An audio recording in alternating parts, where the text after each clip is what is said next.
name's Tom Robinson, and I'm the project director for Reuters events, the Future of Insurance Canada 2023.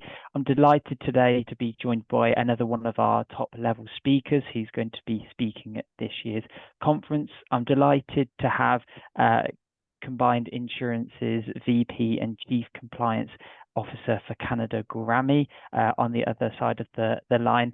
And I was just going to ask Gourami a few questions to do with his speaking topic, which is pitched around navigating the regulatory landscape and how do you build trust and compliance within not just 2023, but beyond. So Gourami, we've had such a large period of change and great leaps within technology. What do you think the legal and compliance situation is going to be like in response to this? Thank you for the question, Tom. I'm absolutely delighted to be here with you today. I think that the legal and compliance landscape in Canada is shifting in the following sense. It does not exist in a vacuum. It sort of responds to whatever is happening in the industry, within technology, in the wider world. When you saw a lot of data breaches like Cambridge Analytica scandal with Facebook, there was an accent put on privacy. There was a response, for example, to when the GDPR regulation came in Europe. Everybody in Canada sort of woke up and decided to review their privacy laws and regulations. And to the same extent, artificial intelligence is now having that very impact. We do have legislation in Canada that sort of packaged privacy and artificial intelligence all together, but more and more it's becoming a topical subject. And I think that if we are honest with ourselves, the insurance industry is likely to be very different in several years than it is right now.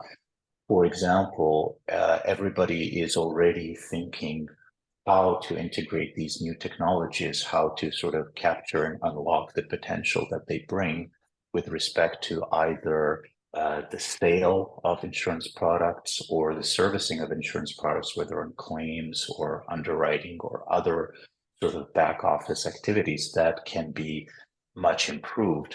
The regulatory angle in all of this is trying to manage what the regulators expect from the insurance companies with respect to these new technologies and how they should be integrated without creating harms or risks for the consumers. At the end of the day, that is their goal. And so it is not an easy task to try to have a crystal ball and predict the future, but some things are not likely to change. For example, the regulators always care about protecting the customer, making sure that the product that is sold to them is fitted to their needs, is affordable, is transparent, is clear. As long as those remain sort of the North Star, the technology simply becomes a tool to get to that objective. And I feel like we're experiencing a little bit like the moment where some countries went from not having a telephone, not having a landline, to just using cell phones. It's going to be a rather big jump because, and it is especially true for Combined Canada, where I work, because we're a relatively small player, and these technologies will have an effect of democratizing and giving even smaller players access to new ways of doing things. So the legal and compliance angle on all of this is really trying to navigate these uncharted waters, because you're dealing with technology, you're dealing with legal concepts, you're dealing with new rules, in some cases that are not written, adopted, well understood. So how do you anticipate all of this? How do you manage the potential pitfalls and avoid, the usual disaster scenarios that you can imagine today are your data breaches or, some automated decision-making system that goes haywire and starts discriminating or integrate some type of a bias.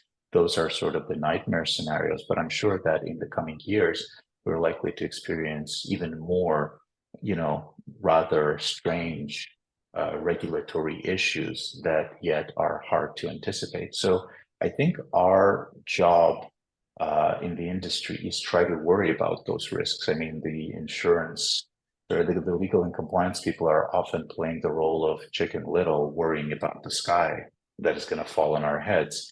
But at the end of the day, if we do our job right, we will achieve what I think the industry's goal, and certainly Combined Canada's goal is, which is to enhance people's lives, to make it easier for them to protect their financial security, to get insurance products that are suitable and affordable, and to do it in a way that is a win-win, where it is both beneficial for the industry and would provide value to our customers. Definitely, and especially with Canada's provincial regulators, and then also at the federal level, there's so much to unpack there, and very much looking forward to unpacking it within your fireside chat within the conference. I just want to take a bit of a backward step and talk about the event a little bit more generally now. Delighted to have you on board as a speaker for this year. What is it that specifically attracted you to the conference, and why do you sort of come to these sort of conferences, and what you're hoping to get out of them? Well, I think conferences of this kind are absolutely essential because they serve as a focal point for the industry to meet thought leaders, to hear other perspectives, to connect with people.